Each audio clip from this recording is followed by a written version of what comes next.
Welcome, everybody, to the American Space Museum. I'm Marquette, and we're so glad you're with us to stay curious and enjoy some tales from the Space Shuttle White Room with Triple T's here. Yes, sir. Welcome, Travis Thompson. Good to see him back in the saddle. Yes, sir. I'm glad to be here. Are you feeling good? Oh, yeah, a lot better. Had a rough couple of months, but I'm feeling good. I'm ready to go.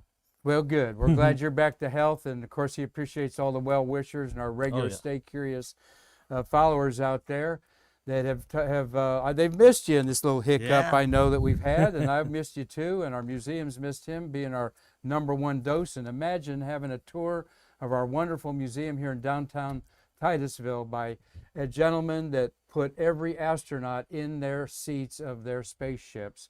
And we're going to talk about the important return to space 33 years ago by STS-26 that we celebrated earlier in the week, where they went from blue coveralls to orange spacesuits, basically jumpsuits, a motorcycle helmet. And then yesterday we had an STS-68 was launched in space 27 years ago, and it had a launch abort 6 weeks earlier, where those SSME engines fired up at 6.2 seconds before liftoff and then shut down at 2 seconds before.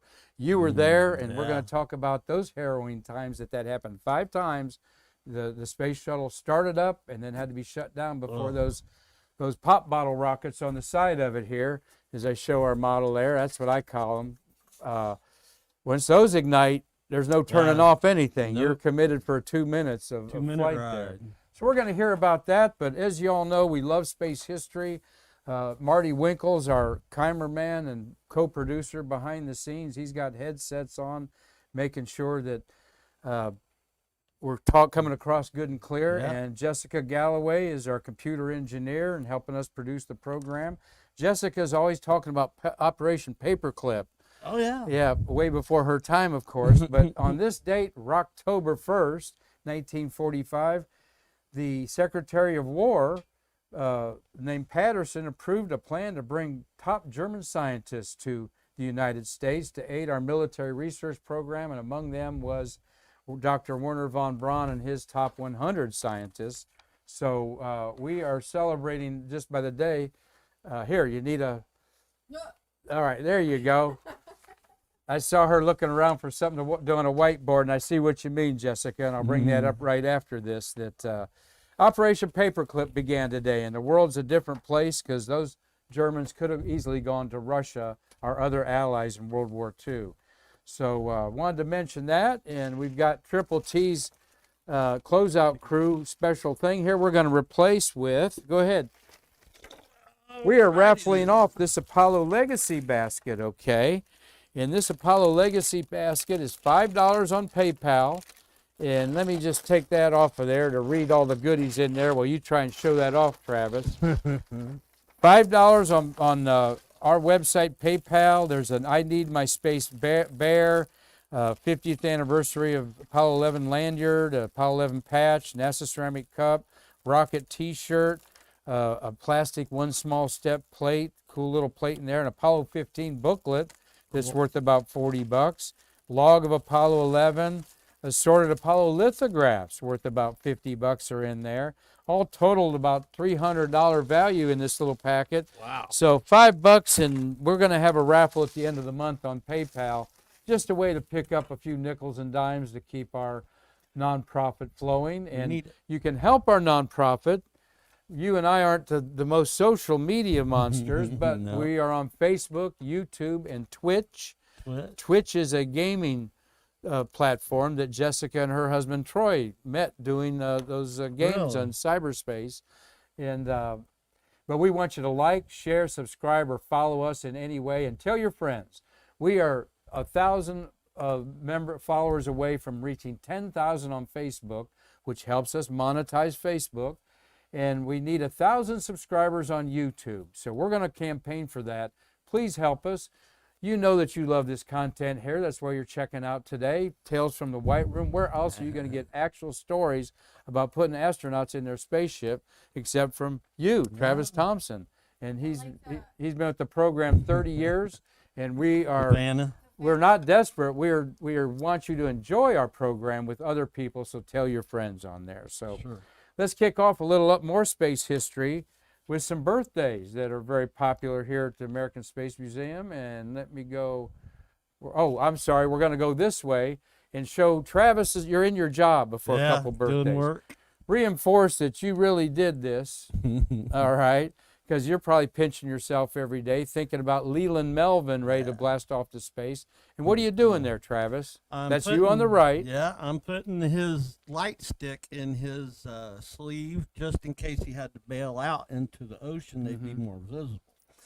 But it's also the first time that I really get to look them in the eye, so I grab them by their harness and I look them in the eye. I want to make sure somebody's home and there's not a squirrel in there, you know. So and you never saw that. And though. I never told them that's what I was doing, but it was my only chance to really just check them out and have a good feeling myself that, okay, you're ready to go. Let's go. There's 7 people up there. There you are on the left as what they call a 5. They're numbered. We're going to do it. We've done a show with you before, but we're going to do one in depth. 1 through 5, 1 through 7. 1's the lead. 2's always a NASA astronaut. Always. And then you've got a suit specialist in there, a couple other observers, and then 2 technicians from your lab in there. And that was actually Janice Voss there, I thought it was. Whose life you actually saved. We'll talk about. We alluded to one time or another. There you are there, showing off your backside there, Travis. Probably a lot of pictures of the back of my head or that hind end there. And you had a hot phone in there. You could pick up the launch director, whether it be Bob Seek or Mike Leinbach or one of the other gentlemen in there, and say, hey, we're not being recorded. This is what's happening. Those were my best tools. I had one that went to the launch director straight to his desk, and one that went to the NTD NASA test director. And that's the one that's running the firing room. So everything goes through the NTD. So yes, he is who he said he is. And here's the white room with nothing in it. You see it on the shelves are usually crammed with stuff. This is probably between launches. This is a pad white room. Okay. And then it's decorated up like this for Endeavor. And that is an OPF white room. Aha. So the Orbiter Processing Facility. All right. So this is not up 195 feet. Nope. This is in the OPF next to what's going the on. orbiters. What's going on here is there was a couple of people that were retiring early before the end of the program. They signed it. And then everybody else, towards the end of the program, everybody just came to the white room to sign. Well, a couple pictures I found, and I wondered about that because I never saw any pictures of autographs in the pad white room. But of course, they had to have a white room duplication I'm to right practice. Up in this corner right here. Because this is 17 feet in the air or something like that, isn't it? Yeah, this is the OPF. It's on the second the hatch story. is pretty far up there. Correct. All right. Well, happy birthday to this guy, Eric Bose. And Eric Bose, you put him in his seat on STS-26. He was a fun guy, 57 years old today, born in Miami, Florida, as they say down here. But he grew up in Atlanta, Georgia. He was the pilot of 126 in 2008. Right. And then he was the pilot for the final launch of Discovery. So certainly you remember this gentleman. Oh, yeah, definitely. He was fun to be around. I liked him. He had a good sense of humor, which, you know, in that job, some of them can be a stick in the mud. Yeah. So you're happy when you got somebody comes along. But, yeah, I really liked him. Well, probably a stick in the mud when you see him because they're terrorized about the 9 minutes of flight they've got to go to space. Well, he retired after the program. He's a Gulf War veteran, 55 combat missions with the Air Force, Air Force test pilot. Then he went to Boeing as one of the U.S. commercial crew members, and he was one of the Boeing guys that looked at, and he was going to be on one of the Starliner crews, and he announced that he was unable to fly due to a medical reason. And Michael Fink replaced him. So don't know what the deal is with his medical reason. We don't care. He had a couple great missions. Like you said, he's a great guy. You know, one of the flight docs back then was, his last name was Pepper. I just thought I'd throw that out. Flight doctor was Pepper? Dr. Pepper. Dr. Pepper, huh? Are you joshing me? No. Okay. I never know here. All right. And here's a guy that we had his 57th birthday yesterday, Stephen Frick. Yeah. And Stephen is born in Pittsburgh, and that he's in a tank. M113. And tell him why he's in a tank. Everybody quick. had to learn how to drive the M113, and this is in case you do a mode where you escape the pad, you get into that tank, and that takes you to the triage site. Okay. Well, we almost had that Yeah. a situation, is what you're thinking about when we had these launch aborts. Everybody had to learn how to drive it because whoever got there first, you had to get in, climb in. You were the driver. Everybody else climbs in behiand you. So whoever got to the tank first, you drive. Oh, absolutely. Well, that's Makes it interesting. simple. And NASA Administrator Bill Nelson had his 77th birthday this week, Cool. and I wondered if you had any comment about his one flight, which, Travis, he does consider himself a space flight passenger. Yeah. He doesn't really brag about his wings of being an He astronaut. always said he wasn't a real astronaut. He knew who the real, I'm not going to rub it in, but he flew, so he was in the And he was the mission right before the Challenger accident in the first week of January, and when they wore the blue flight suits, Right. like you see him in public today. Do you remember anything about Nelson? Was there a lot of publicity around There him? was Obviously. a lot of publicity, and those are just things. When you finally get them into the White Room, all that is over. So you sit out there on the White Room and you pay attention to them. They're watching everything. When you get them into the White Room, that all turns off. So you kind of got them by yourself. And like you said, the first-time flyers, their eyes are like saucers looking around, and as they get more experience, they know what to expect. Yeah, and so definitely. forth. Well, we wanted to recall those birthdays. We also wanted to say a happy birthday to President Jimmy Carter's 97 years old today. Awesome. And, you got to respect the man, what he's done after his presidency, whatever you have an opinion of his presidency. But 97 years old, we wish you well, Jimmy Carter. That's an accomplishment right Boy, there. yeah, I hear you. Does everything work every day? Yeah. When you wake up, you're going like that. So, Travis, one thing we wanted to talk about and get your insight to was 33 years ago, we returned to space. This is what a hero looked like. Not like, well, Bill and Nelson. This was what our heroes looked like 33 years ago when we launched in 1988. Space Shuttle took us to orbit to return to flight. And we're working with maybe a little technical problem here as we get wound up. What he's got going there. There we go. Uh-huh. Okay. I would turn. Okay. All right. I'm All good. right. Well, we'll crank this up again because we have these little distractions and we need them so you can see us clearly and hear us clearly. You can't see me, thank God. We're looking at you. We're looking at 33 years ago what a hero looked like. These men were all experienced flyers taking STS-26 to space after the Challenger accident 20 months before. One of the astronauts, the pilot, actually said go at throttle up on the mission there. What do you recollect about that STS-26 mission when you went from the blue suits, they would have been launched in these, to the orange pumpkin suits here as they come out of the ONC, orbit and We had to do, we went to school. People might not realize it, but that we had to be certified for everything.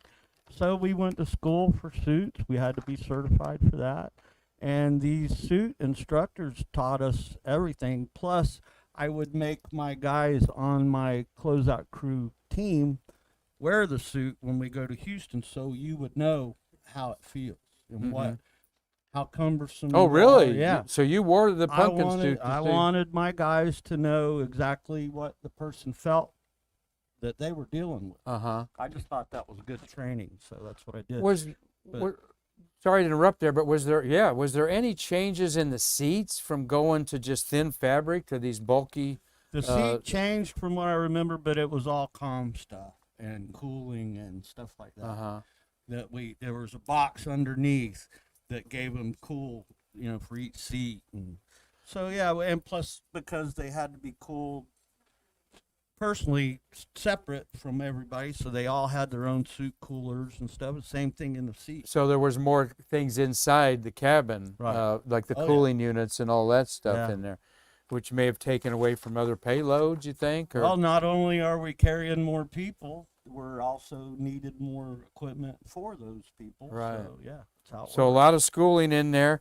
Of course, that was Howe, Covey, Lounge has passed away. Howe and Hilmers and Pinky Nelson there. Covey was the pilot I was alluding to Right. that It was on said Capcom. go Would challenge. He said, "Go at throttle up," and so you know these guys were all the first experienced crew, by the way, since Apollo 11. Wow. And since 1969, 1988, almost Yeah. 30 years later, they never flew an all-experienced crew in there.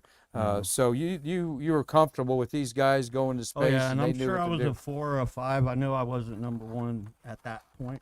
Right. But the thing I remember is that's when I got 50 minutes. Before that, you took as much. They'd give you a certain amount of time, but I got 50 minutes starting with orange suits. Oh, really? Is when I started getting my 50 minutes to get all 7 astronauts in. Yeah, 4 to 7 all the time Yeah. and so forth. So, well, this is a fascinating chapter of American space history, obviously. And one day we'll talk more about that because there was an escape system. This is the first time since STS-4 in 1984 or 83, I mean. STS-4 on my scroll here was 82. So first time 82 to 88, 6 years that we'd send astronauts to space in space suits. Right. All right. To if the cabin pressure went down, they could survive in these. Was They the could idea. bail if they had And to. bail out. They had a pole to bail out. It was quite a interesting thing. So, and we wanted to share these wonderful photographs from Mark and Tom Usiak in Lancaster, Pennsylvania. They're going to be sending us more of their shuttles. They launched more than 60 shuttles. You just met Tom and Mark when we went to the Udvar-Hazy facility where your crew uniform is in there right in front of Discovery as we speak. Awesome. How cool is that you met Tom and Mark, and 33 years ago, both of you guys were on the Cape Canaveral Doing this base, working your jobs, and you're now your lives have crossed paths, and they're pretty cool. they're I good follow friends. They're them good on- guys. They're great guys, and I follow them on Facebook. Yeah, Yeah, I there you like go. that. Got to meet Gorgeous people. photograph there. You don't see this very often. No, that's beautiful. That looks like where SpaceX to the right would be the SpaceX building, Marty. Doesn't that look like the row of fence going out to the pad? Marty, you've been out there a lot. It's like the south side of it. Yeah, south side of That- 39. A that gorgeous shot. I love That's the cross building. country line going across there. It looks like. I can't tell. So thank you, Mark and Tom Usiak. They're in Lancaster, Pennsylvania, probably out shopping for winter coats as we bet. speak. And so come on down here and stay warm with us. Come be with us. You know you don't want to work anymore. Retire and come down here. There's a reason for that. That's right. But what else we got here to talk about? We want to talk about STS-68 as I'm going backwards here. And did we have any more pictures racked up there? We may have lost after that one, Jessica. That's going backwards. Here's a couple out. Okay. We were looking for the crew of 68, which was launched 27 years ago yesterday. Michael Baker was the commander and Terrence Wilcutt were the pilot. Yeah. And they were, in August 18th, 94, there was an abort at T-minus 2 seconds on their liftoff. As we've talked about, the engines go to roar at 6.2 seconds to make sure everything's flowing good. Thank you, Jessica. And these astronauts are. Put them up there big and hide me for a minute. And that is, so for the moment when these engines roar, and the next picture I show hopefully is those SSME engines, they are not lifted off the pad yet. No. Okay. They roar like this, and beautiful blue diamonds come out of there. Marty Winkles in Launch Process Services looking at his computer data at launch control. Is everything fine? And guess what? On engine 3, a pressurizer pump red line, and they shut down in August 18th. So this necessitated, and here's the launch right, the configuration of STS of a shuttle with the engines in the bottom there. Right. And when this happens, you have force that pushes the whole orbiter forward, and back, the whole stack, you call it. The fuel tank and the shuttle SRBs move and then go back up, and they call that twang. Right. But when the engines go off, I'm asking you, my friend, it's got to be rolling back and forth. Now you're not up there. You're 2,000 feet away in a safe spot to watch this. So when an abort happens, what goes through your mind the 5 times it happened? And this was the last time in 1994. First thing I do is tell my guys to get ready. We're going back. I have to grab another book. I start looking at my other book, my scrub book. Your manuals, because everything's got a manual. Everything's by paper. So buy the book. I had a scrub book. I start reading that right away while my guys get everything situated. We usually take the one toolbox up that would have our T-tool in it, whatever we needed to open the hatch. We take those 2 boxes, and we sit at the roadblock at AB11, and we wait till we get a stable replenish on the fueling, and then they send us out. Wow. So yeah, it takes a while. How long? An hour? An hour and a half? I'd say less than an hour. I'd say probably less than 30 minutes. Now you have got. They have to safe the vehicle, and because it's still. Remember when we had Bob Seek in here? He said they send you guys out there in what's called stable replenish. He said there's nothing stable about it. Right. So and there were fires going on Oh, my sometimes God, we underneath, had and you've got fire. all this steam rising from the sound suppression system. I remember dumping the everything very off. first scrub engine burp. I was number 5, and we all piled into the elevator because it's better for everybody to ride in the same elevator in case something happens. Right. So you get the same elevator. I'm up there, and I'll never forget the number 1 Junior Bumgardner. He goes to push the 195-foot level button, and he says, "Boys, this whole shaft could be full of nitrogen." He says, "If I push this button, we could all just go right through the top." He goes, and we were all standing there waiting. He goes, "Oh, well, let's find out." God, it was my heart dropped, but that was my first scrub. But I always treated every scrub as it's a volatile, highly, we got to get in and out. Well, Marty remembers that first scrub in August '84 was 41D. We were talking about it in our pre-production meeting there. And there was 51F in July '85, and then so you didn't have one for another 8 years until '93 and STS-55, and you had 2 in '93. 58 was also a scrub, and Marty, I asked Marty about that, and can't hardly get Marty to talk online, he's so. But Marty, you want to comment about it? I said, why did they take the whole vehicle into the first they had to take it into the VAB and then take it off and then take it over to the OPF, and we're going to look at that next picture here in the OPF. Nope, sorry there, I keep going backwards today. There's the launch, which, by the way, I wanted to mention that the launch was right at sunrise. Oh, wow. And that had to be a beautiful launch. I loved them like that. But there's in the orbital processing facility, the garages. Those are the 3 buildings around the big VAB. And Marty, they took them in there and they had to change them out. Them out because you have to replace all the engines. Once the engines fire, you got to deservice them. You got to inspect them, deservice them, and you can't get them back online quick enough. You have to replace the engines.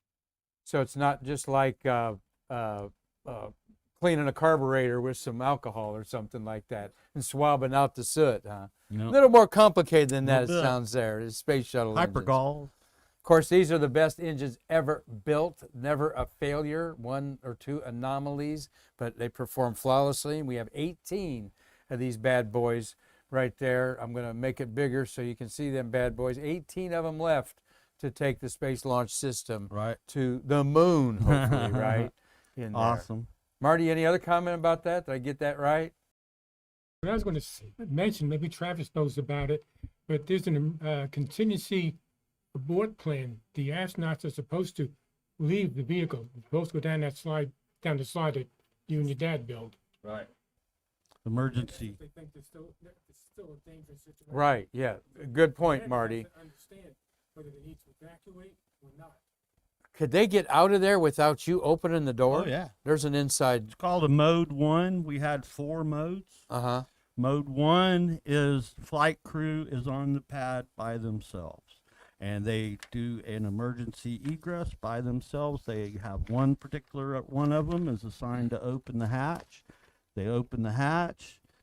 The white room is already configured. They just go straight through the white room. The doors are pinned back, everything. They just step into the white room, go down the OAA, which the fire X will be on.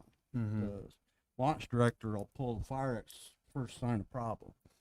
So they'll go down the OAA, which OAA totally is orbiter access arm. Orbiter access That's arm. what's Okay, the 195. All right. And so it's water coming everywhere. Oh, And they right. go straight to the slide wire baskets.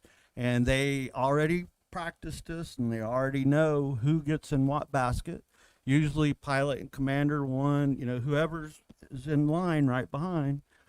So it takes them less than 3 minutes to Uh-huh. open the hatch, get out. Now, It's not even that easy because there's a potential, even though you have water deluge coming down, there can still be fire. Good. Fire could be coming up. They won't even know it because it burns so close. You can't see it. yeah, Yeah. Marty says there could be fire still up that high that they don't see, They've- like the invisible fumes, like some I forget which- aviation and racing fuels. I forget that burn. which. You don't see the flame. I forget which crew, but one of the crew saw flames from the hatch when the door was shut. Wow. I just can't remember. who Yeah, it there was one that they had a pretty bad fire going on underneath Yeah. there, and it was. I remember seeing it on CNN or something like that when they 41D. 41D. Okay, that was the first one, August '84. There. All right, Marty and Travis both reliving memories here as they live them in our awesome space shuttle program. 30 years. Of course, 10 years ago is the last one flown, and. Right. And I want was it noisy up in the white room? Did you need to just talk on headsets? Or, No, you or- could talk in a normal voice. It was noisier on launch day, but mainly because of all the venting, the vehicles venting and purging. But what's loud in the white room is the air duct. We got air blowing in. You see that black and yellow duct that goes in. There's air blowing through it. That's noisy.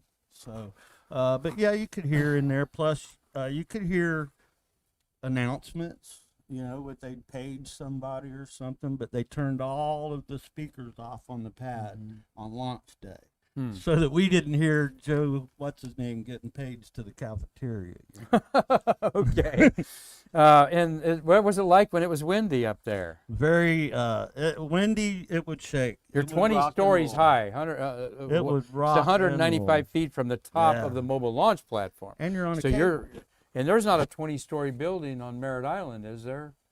Anywhere, I think you got to go to Orlando to so. see a 20-story Yeah. building up there. So, It would rock and roll. and one thing that I kind of want to tell you that I'm staying curious about, folks out there.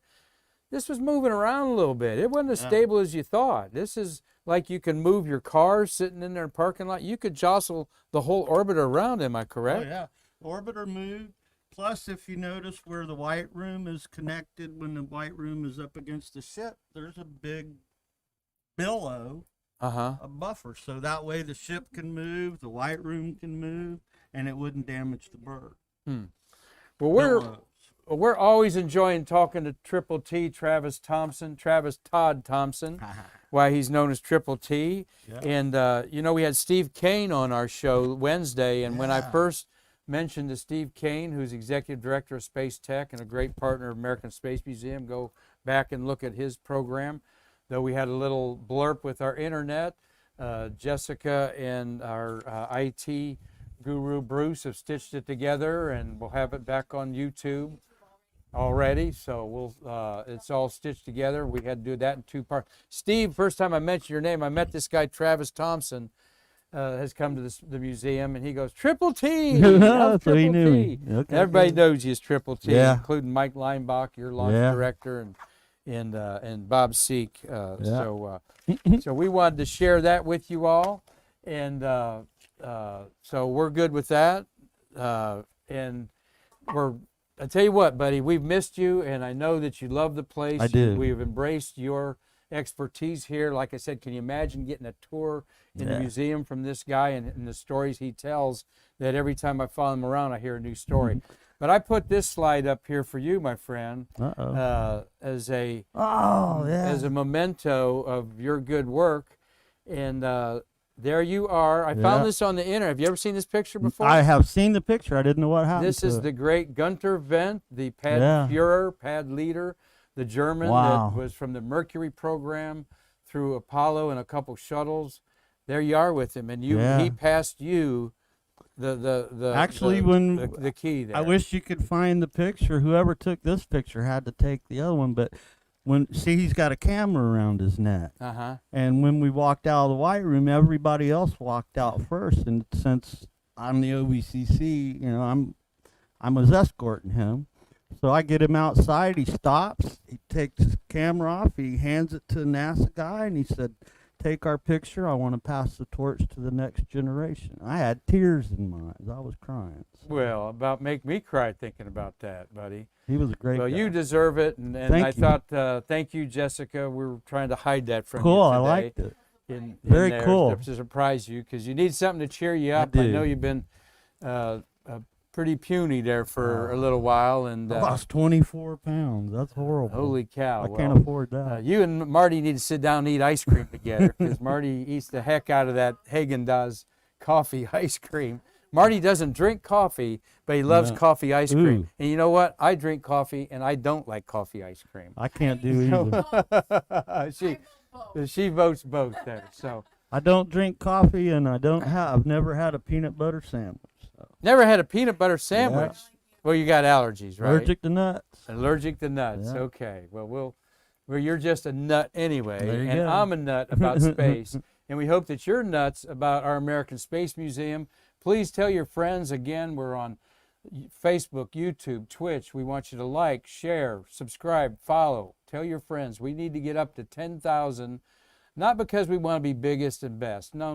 We know where our lane is, but 10,000 is a magic number on Facebook to help monetize our nonprofit, and 1,000 is the benchmark on YouTube.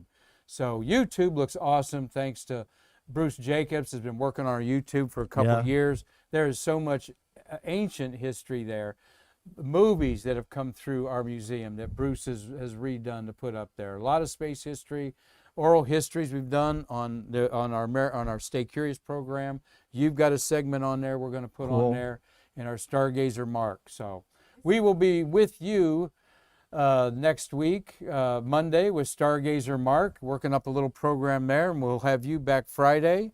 Yeah. And we've got a couple other interviews. We're cranking up our interviews on there. We can't thank Jessica enough for her involvement. Her business is cheap development, and if you need work with your social media or website or marketing, get a hold of that young lady through info@americanspacemuseum.org, or you can talk to us about anything there. So great job.